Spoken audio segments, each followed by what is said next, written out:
Pour la deuxième question, on vous demande la température de la surface comprise entre les deux couches de calorifère. Donc, la température qui est comprise entre les deux isolants. Alors, votre premier isolant, il est là. Votre deuxième, il est là. Du coup, la température, ou bien la surface comprise entre les deux, c'est celle-là. C'est cette surface-là. Donc, on vous demande de calculer cette température-là. Donc, la température comprise entre ces deux isolants. Donc, je vais la noter T'. Donc, on va calculer T' comment? Alors, vous avez plusieurs choix. Non, pardon. Oui, vous avez deux choix. Donc, il y a deux méthodes. Donc, une qui est un peu lente et une autre qui est plus courte. Donc, il faut toujours choisir la méthode la plus simple, la méthode où vous allez travailler avec une seule résistance. Donc, regardez, le delta T qu'on doit prendre, c'est lequel? Donc, soit vous prenez le delta T entre TI et T'. D'accord? Dans ce cas-là, si vous prenez entre TI et T', vous allez avoir deux résistances. Donc, une, deux. D'accord? Donc, si vous prenez entre TI et T', vous allez avoir deux résistances et puis vous tirez le T', sachant que vous avez la valeur du flux. Ou bien, vous prenez le delta T entre T' et TE et c'est plus simple ainsi, car vous aurez une seule résistance. Une résistance à la conduction entre T' et TE. Donc, nous, on va prendre le delta T entre T' et TE et ainsi, on aura une seule résistance thermique. Ok, très bien. Donc, du coup, ici, on va chercher T'. Et pour cela, on va prendre une seule le delta T entre T' et TE. Et dans ce cas-là, on va avoir une seule résistance. C'est laquelle? C'est tout simplement la dernière résistance. D'accord? Donc, celle-là. Donc, ce terme-là. Ça sera la dernière résistance, étant donné qu'on est là. Donc, du coup, la résistance thermique, ça sera Ln du rayon extérieur sur le rayon intérieur. Le rayon extérieur ici, c'est tout ça. Donc, c'est RE plus E1 plus E2. D'accord? Et sur le rayon intérieur, donc jusqu'ici, donc ça sera RE plus E1 sur 2πk3. Donc, le L, on l'a fait sortir. Ou bien on travaille en termes de diamètre et donc ça sera Ln de...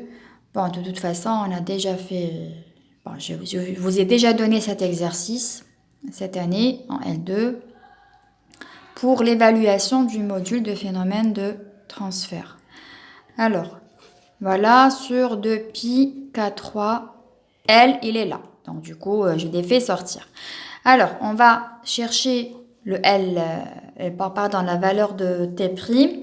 Donc, du coup, ici, T', son expression, ça sera égal à TE plus Q sur L fois toute la valeur du Ln.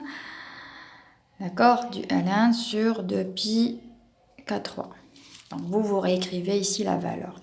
Alors, si je fais l'application numérique, donc T', ça sera égal. Le TE, c'est 30. C'est 30.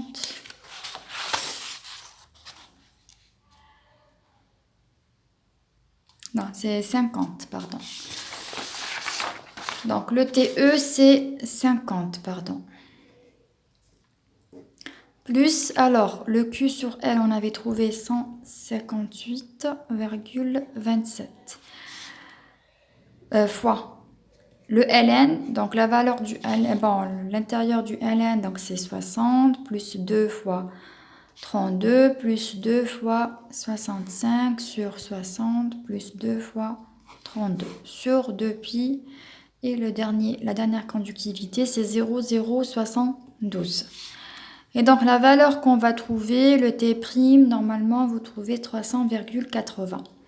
Vous vérifiez ces valeurs, s'il vous plaît. Donc, quand on fera la séance sur Webex pour les questions, j'espère que vous aurez fait toutes les applications numériques.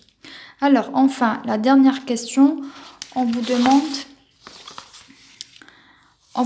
le coefficient de transfert convectif à l'extérieur de la conduite. Donc, le H, le coefficient convectif. Donc pour l'avoir, on va écrire, on va prendre quel delta T. Donc là, on va chercher le HE. Et donc pour avoir le HE, je suis obligée de travailler avec la résistance à la convection. Et donc pour avoir la résistance à la convection, ici aussi, j'ai plusieurs méthodes pour avoir le H. Ça dépendra du delta T qu'on va prendre. Alors, bien sûr, dans le delta T, il faut que j'ai cette température-là. D'accord? Sinon, je ne pourrais pas faire intervenir la résistance à la convection. Donc, si je prends le delta T entre Ti et T infini, je vais avoir beaucoup de résistance et donc du coup, je vais avoir plus de calculs pour tirer le H. Donc, ici, la méthode la plus simple, c'est de travailler avec TE et T infini. Donc, je prends mon delta T, TE moins T l'infini. Dans ce cas-là, je vais avoir une seule résistance et la résistance à la convection. Donc, ça sera TE moins T infini, 50 moins 30 sur 1 sur HS.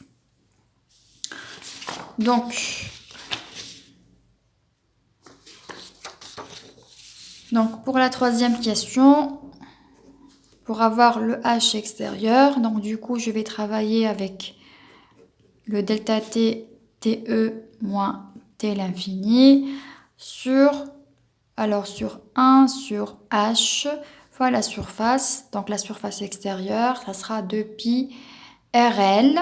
Le L, il est là. Donc le rayon que je vais prendre, c'est lequel? Ben, tout simplement, c'est le rayon, tous les rayons extérieurs. C'est-à-dire, parce que c'est cette surface-là, la surface latérale.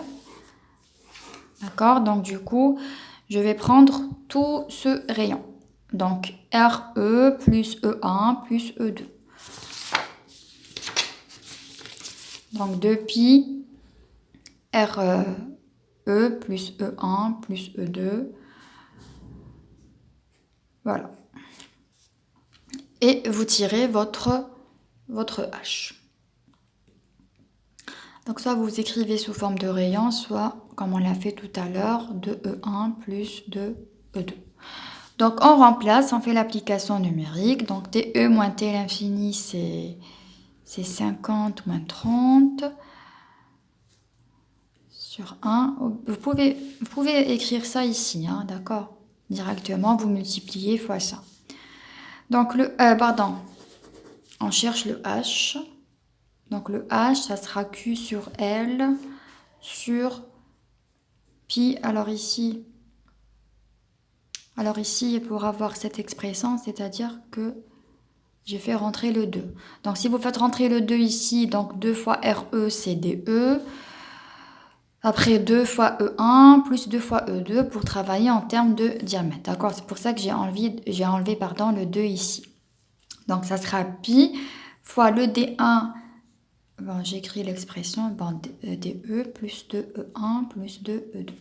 Donc si je fais l'application numérique, alors le flux, on avait trouvé 158,27 sur pi. Alors le diamètre, donc le DE c'est 60. Alors ici je suis obligée de multiplier fois 10 puissance moins 3. Attention, hein, parce que on n'a pas comment simplifier les millimètres. Donc 2 fois 65, voilà, fois 10 puissance moins 3 pour avoir des mètres, fois le... Alors ici j'ai oublié le delta T. Alors le delta T. Donc c'est Q sur L sur pi DE plus de E1 plus de E2 fois delta T. Je ne l'oublie pas. Donc fois le delta T, c'est-à-dire fois 50 moins 30. Et vous allez trouver un coefficient convectif égal à 9,91. Alors l'unité, c'est des watts par mètre carré, degrés Celsius ou bien Kelvin. Donc voilà pour l'exercice 8. C'est le dernier exercice pour la première série de TD. Donc pour les prochaines vidéos, ça sera sur la série 2 qui va porter sur la convection.